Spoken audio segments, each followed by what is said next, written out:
Hello and welcome to yet another Central Podcast Entertainment episode. This is MZP. On Skype right now is Neo. I'm Neo Spokesman, and our guest, we got Sonic the New Millennium. Okay, Sonic X the New Millennium.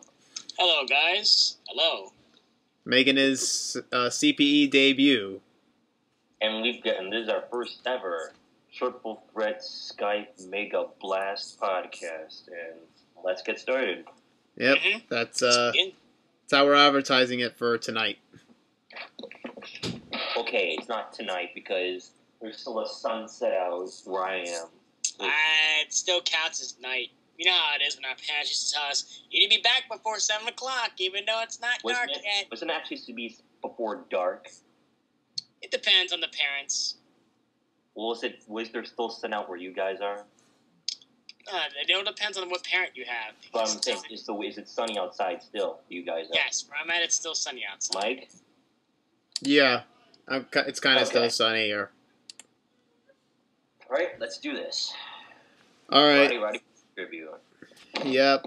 So this is really tough. To kind of start it off, really tough. You know, a really kind of a sad note to start it off, but you'll see why it'll segue into the next video that we do. Well, we'll continue on with the Raw recaps and everything. But last Friday, the wrestling world lost a great talker, one of the greatest icons in the business ever. It lost Roddy Piper. Yeah. What's with these guys has 2 decades left on their life and they just go so quickly? It's like what happened with Michael Jackson. Apparently, when he died, almost everyone else was going too. Well, yeah, like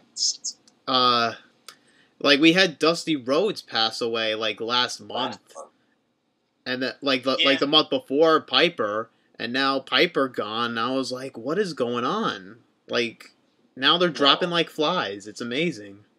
No. The worst that could possibly happen is if we lost somebody like The Undertaker. I was gonna say that, but I'm gonna stick with Vince McMahon out of nowhere. Well, yeah, that's the most obvious one. Yes. Yeah. But yeah, I found out when I was seeing a movie. I was seeing Mission Impossible. I'll review that probably tonight, probably on this podcast. And Al, you know Al, he texted me in the middle of the movie. Like, I just looked at my phone to see what it was, and it said, R.I.P. Roddy Piper. I was like, no, it can't be. And then I looked online, and boom. Everywhere saying Roddy Piper passes away at 61. And I was really, like, in shock. I couldn't believe it. At least this isn't one heart. No. He so apparently he went into cardiac arrest. Just like Michael Jackson. Yeah, that was the cause of death, and yeah, it's really tough. I mean, you talk about this guy. He was a former Intercontinental Champion. He was a tag champion at one point. A tag champion with Ric Flair. And what? Wait, with who? With Flair. Oh, kind of makes sense. And yeah, like and he was one of those guys that never held the WWE title ever also, in his career. Don't forget one of Roddy Piper's greatest matches at WrestleMania 8 against Bret Hart. Yeah, I'd say that's probably like one of the best WrestleMania matches, and also I think also my other favorite Piper WrestleMania moment was the backlot brawl with Goldust at WrestleMania 12. Yeah, that was great too.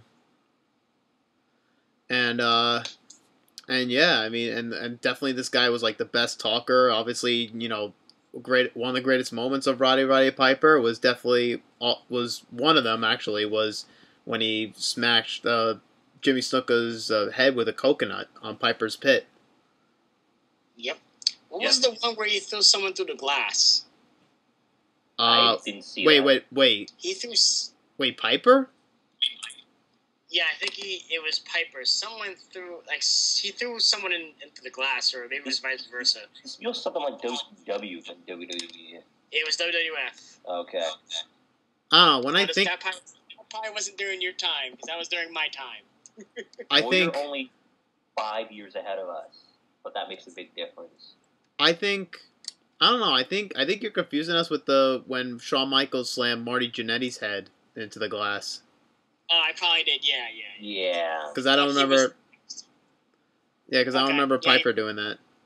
Wait, when did you get into wrestling again? I need to know this answer. My wrestling time was during the early 90s when I first saw The Undertaker. Okay. Goddamn! Yeah. Wow. You're way ahead of us. Yeah, you're way ahead. I don't remember a lot of matches or a lot of people. I just remember watching more of The Undertaker, but I don't remember all his matches either. The most memorable match that I saw with The Undertaker is the one, I think it was at SummerSlam, and it's supposed to be the casket match with him and Yokozuna. And this was a time during everybody kind of hated The Undertaker because he just kept on winning and beating everybody. So everyone pretty much jumped him, threw him into the casket, and then this big promo that he has, one of his famous promos, but for some reason, every time there's a promo of him, nobody mentions what he says or anything like that. You have to watch it for yourself. It's one of the greatest promos he ever had. But for some reason, it's never talked about or anything like that. It's weird. And he pops up on the screen, and he says, like, this is when he stops being the one with the gray gloves, and he becomes the one with the purple gloves and the darker outfit. That's when he changes when he becomes a different Undertaker. It's right before that. Yeah, I think I know what you're talking about. That was Royal Rumble '94. That was Royal Rumble. I thought it was SummerSlam. No, it was the Rumble And Okay. plus, in 1994. well, of course, the reason you remember that, Mike, is because you did that crusade. Mm-hmm. So, but after that, I don't remember much, and I remember most of the Attitude Era. But then I stopped watching wrestling around somewhere between 2004 and 2005, all the way to somewhere around somewhere between when The Undertaker fought Shawn Michaels, either the second time or the first time, is when I watched wrestling again. Okay, well, possibly, yes, sure, why not? After this podcast, at least sometime in the future, we need to have a serious discussion about what you missed, because that was... I'm aware of what was missed. I did miss a lot of stuff, but I know what they were, and it was fine to me, though. Well, I was about to say, in case you did still miss it, then me and Mike would totally be able to help you out, because that's when we came in and got You were watching during the Ruthless Aggression era. Yes. Yep. I stopped it when it began. Wow. Yep. Well, we can't blame you. We can't blame you. Oh yeah. So getting back to Roddy Piper. Sorry, we went off topic. Yeah. Sorry about that. Sorry for doing that. Yeah. So and Piper, being definitely one of the greatest promo guys of all time, inspiring guys like CM Punk and Chris Jericho and many countless others. What about others, which are also great heels, by the way? Yeah, and he was definitely one of the greatest heels. You put that at the number one spot, or no? He may be up there. Probably not at number one, but definitely up there. Ted DiBiase? What? With Ted DiBiase? Yeah, without a doubt. Okay. So, such a shame that Piper's gone, and I remember the first time I saw Piper ever was when it was actually WrestleMania 19. When when he made an appearance. Take out Hogan. Yeah, when he made the appearance in the Hogan McMahon match. And at first I was like, well, who is this guy? Why is everybody so crazy about him? And then as I read along in history, and when I did my research, I was like, oh wow, this guy is great. I saw how much of a legend he was. I don't know much about Piper, but I know that if he's not the first, I'll say he's one of the first, if not one of the best brawlers in the business. Oh yeah, that too. So True. Rowdy Roddy Piper, rest in peace. We will miss you. Don't have Undertaker say that. It's only going to make it sound worse. Oh my God, yeah. Oh yeah, by the way, that's another thing. If we had to have, oh wait, Rowdy Roddy Piper is the perfect example of what a heel should be. Yeah, he's the perfect example. Because today's heels are, yeah, it's too much. It's not even good anymore. It's not that entertaining. I know. If anything, the people like the wrestlers today should learn from is being a good heel, which is from Roddy Piper.